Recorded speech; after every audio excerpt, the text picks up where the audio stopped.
Vielen Dank für die einführenden Worte. Ich freue mich außerordentlich, heute hier zu Je sein. suis très heureux de m'adresser avec vous. Je viens de la province, vous voyez, de Soleure. Alors ça c'est l'ancienne partie, la nouvelle partie de l'hôpital est en béton. Voilà l'hôpital où je travaille. Alors évitez les chutes, faire le plein de soleil, d'autres conseils encore. Je parlerai de manière générale de l'ostéoporose et pourquoi l'ostéoporose est-elle aujourd'hui à l'ordre du jour. Nous avons vu, oui, l'os se forme, se régénère, et là nous voyons une colonne vertébrale. C'est une photographie du Dr. Kooijsen, un scientifique hollandais. Nous avons vu cette voussure, cette osséification, cette quantité d'os supplémentaire. Alors, que puis-je faire contre cela? Et voilà l'image typique. J'ai choisi cette photographie particulièrement quand vous avez vu cet homme, que vous avez vu plusieurs fois dans les exposés, mais l'ostéoporose concerne surtout les femmes. Et surtout cette voûte principalement du dos, cette courbure de la colonne vertébrale, c'est un exemple chez les femmes. Ces femmes n'ont pas de spondylarthrite ankylosante, mais ce que nous voyons, c'est que l'âge joue un rôle, la fille, la mère et la grand-mère. Là aussi, il y a sûrement un lien génétique. Voilà à quoi cela ressemble, vu sur le plan clinique. Vous connaissez ces tableaux un peu exagérés, bien sûr. Vous voyez, c'est comme cela que l'on explique aux étudiants en médecine. Donc, c'est un atlas médical. Et vous trouverez d'autres exemples de ce type. Donc cette voûte du dos, nous voyons les vertèbres et les fractures. Vous voyez, en haut, vous avez un enfoncement qui augmente. Tout cela s'est produit de gauche à droite en l'espace de 20 ans. Et pourquoi l'ostéoporose est-elle d'actualité? Pas simplement pour la spondylarthrite ankylosante, mais parce que beaucoup de personnes vont à l'hôpital par suite d'ostéoporose. Ça, c'est un tableau du professeur Lippoun de Berne. Il y a beaucoup plus d'hospitalisation pour l'ostéoporose qu'en raison d'infarctus du myocarde ou de maladies chroniques pulmonaires comme la bronchite chronique. Donc l'ostéoporose explique beaucoup de séjours à l'hôpital. Et comme l'espérance de vie augmente, eh bien, et compte tenu du comportement actuel, c'est un thème toujours plus d'actualité. Alors, qu'est-ce que l'ostéoporose? Vous voyez cette vertèbre qui a été retirée de cette colonne et nous voyons un cadre osseux avec une matrice osseuse. Donc l'intérieur, la partie spongieuse n'est qu'une partie de l'os et le cadre, la matrice est beaucoup plus épaisse et la partie compacte, plus importante. C'est en fait comme une boîte en carton. Ce n'est pas si stable que cela. Si vous montez sur une boîte en carton, eh bien, elle s'écrase. Mais s'il n'y a pas ici de poutre, cela ne tiendra pas. C'est pour cela qu'il faut ici ces poutres ou poutrelles. Gustave Eiffel l'a très bien compris et il a fait cet ouvrage avec tous ces croisillons vous voyez, comme on n'a pas démonté la tour Eiffel comme c'était prévu, eh bien, je peux aussi vous montrer cette photo. Vous voyez, lorsque l'on enlève ces poutres, le tout devient instable. C'est la même chose dans la nature. À gauche, vous voyez ces parois poreuses avec les ostéoblastes qui génèrent et les ostéoclastes qui détruisent l'os, qui sont responsables de la résorption. Et avec l'ostéoporose, vous avez les espaces beaucoup plus grands entre des poutres qui sont moins grand nombre et plus fines. Et parfois, vous voyez des poutres qui sont tellement fines, eh bien, qu'elles perdent leur stabilité.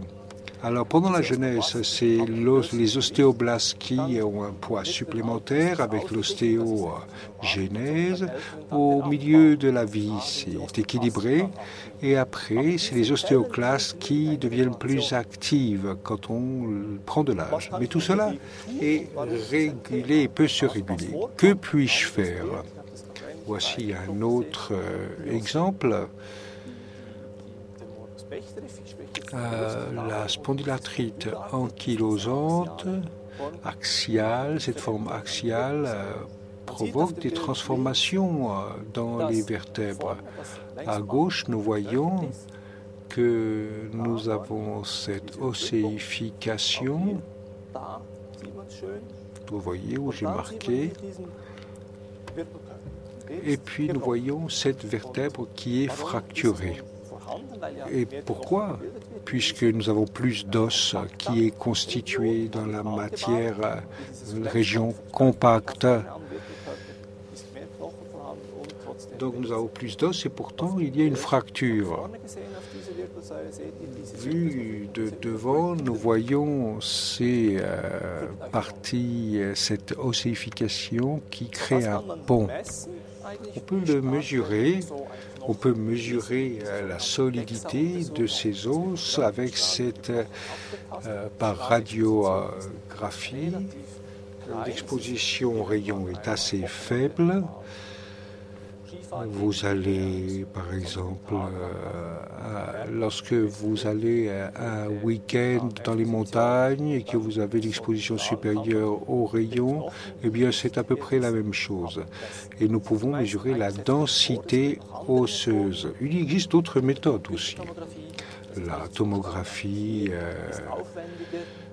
ce n'est pas standardisé, ce n'est pas autant répandu et cela demande plus de travail. Donc nous avons fait cet examen TEXA avec des hanches, des vertèbres, des articulations du poignet, de la main. Et pour la spondylarthrite ankylosante, la mesure est idéale aux hanches ou aux vertèbres, car la densité osseuse de l'avant-bras ne diminue pas par rapport aux cas normaux d'ostéoporose. Alors, quel est le risque maintenant lorsque je souffre d'une spondylarthrite axiale ou d'une spondylarthrite ankylosante? Et plus j'ai lu des documents, et bien plus j'étais perplexe pour diverses raisons. Les enquêtes, contrairement à d'autres maladies comme l'arthrite rhumatoïde, ont été moins poussées.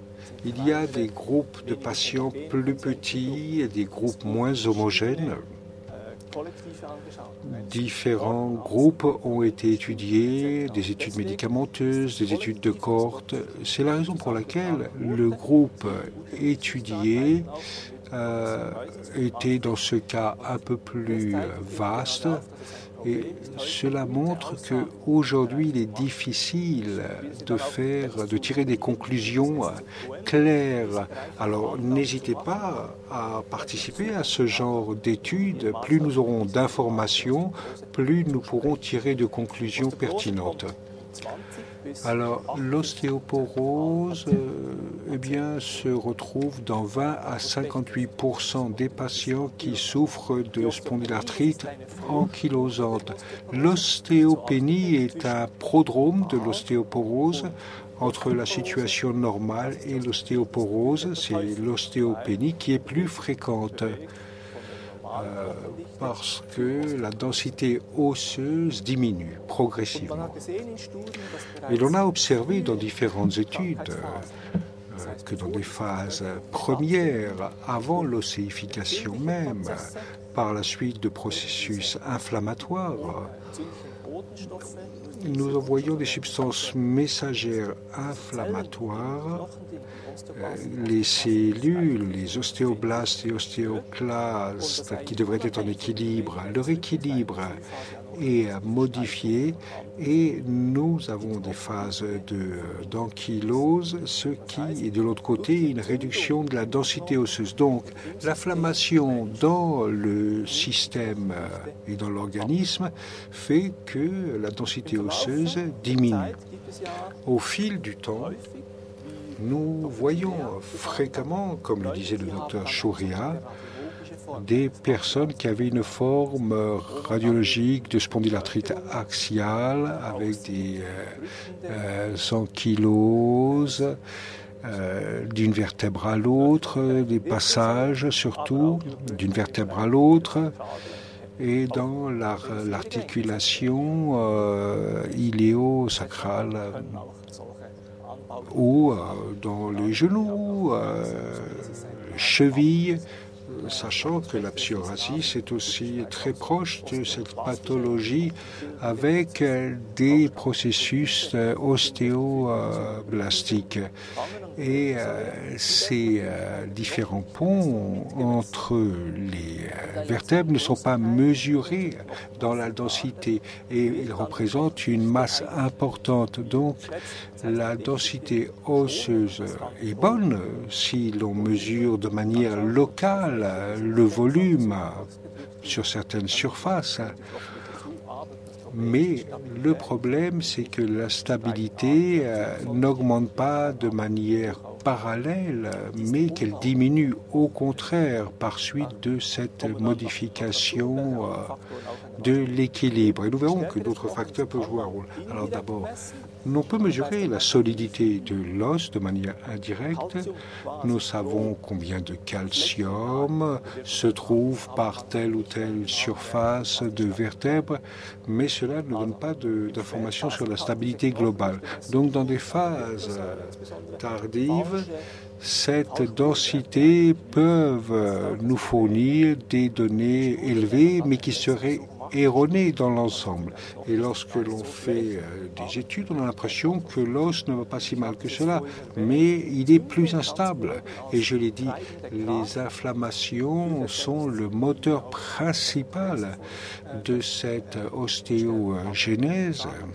Et ensuite, une ostétite, comme l'a dit le professeur Michel, surtout sur le symphyse, que ce soit sur les vertèbres ou dans la hanche, les articulations périphériques, eh bien, donne lieu à une perte osseuse en raison de la prédominance des ostéoclastes. Alors, ensuite, la mobilité ou l'immobilisme, l'immobilité joue un rôle. Les inflammations des anthèses, surtout les dépôts périostatiques, dans les vertèbres font que la mobilité se réduit. Donc la biomécanique de l'os en souffre, les stimuli osseux changent, ce qui donne lieu à une ostéoporose en fin de compte.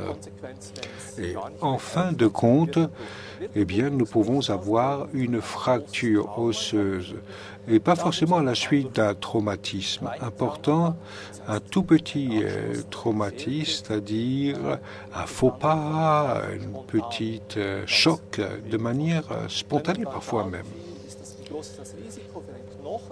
Alors, quel est le risque de rupture? 10 à 20% de tous les patients. Alors, il ne faut pas prendre cela au dixième près, mais après 30 ans de maladie, 10 à 20% des patients eh bien, ont une fracture, souffrent de fracture osseuse. Donc, vous voyez, c'est difficile pour les patients parce que les personnes affectées connaissent des phases de douleur dorsale et après un certain temps, eh bien, vous réussissez à y remédier au moyen de médicaments. Et le médecin interprète cette douleur parfois comme poussée pathologique et non pas comme ostéoporose toutefois. Donc, il faut toujours penser qu'il peut s'agir d'une fracture, surtout si l'amélioration n'est pas rapide. En cas de doute, il vaut mieux faire une radiographie, surtout s'il y a d'autres facteurs de risque. Et qu'en est-il maintenant ici pour et c'est la cohorte SQM. Toutes les résultats ici ne sont pas encore définitifs parce que nous devons encore faire l'analyse de toutes les radiographies. Nous ne connaissons pas encore la prévalence, à savoir le nombre de fractures dans toutes les radiographies. Il faudra faire une autre analyse. Mais nous avons vu que 380 patients qui souffraient de spondylarthrite ankylosante souffraient de fractures. C'est très peu en fait. Alors, si nous reprenons ces données, ces informations, 20% des personnes souffrent d'ostéoporose lorsqu'ils souffrent de SA et très peu de fractures, même dans le cadre des examens et des enquêtes EXA faites. Donc, la situation est plutôt sous-estimée. Nous le voyons dans les études. Alors, les facteurs de risque pour les ruptures osseuses, lorsque l'on est un homme par rapport à l'ostéoporose normale, qui affecte beaucoup plus les femmes, parce que, comme nous l'avons vu précédemment, le cas axial radiologique de la spondylarthrite ankylosante est plus fréquente chez les hommes, alors que la forme non radiologique, c'est la spondylarthrite qui touche aussi les vertèbres sans ankylose, et bien concerne aussi les femmes. L'âge, bien sûr, est un facteur de risque. C'est le cas même lorsque vous ne souffrez pas de spondylarthrite ankylosante.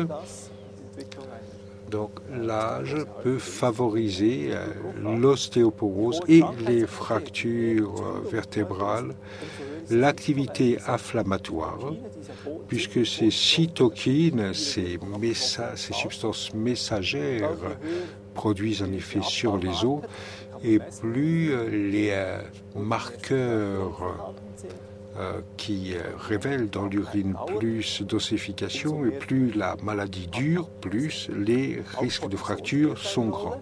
La cortisone aussi a joué un rôle.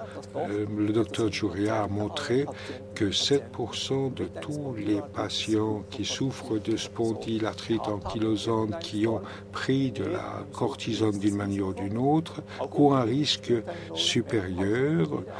La ménopause et puis le poids aussi,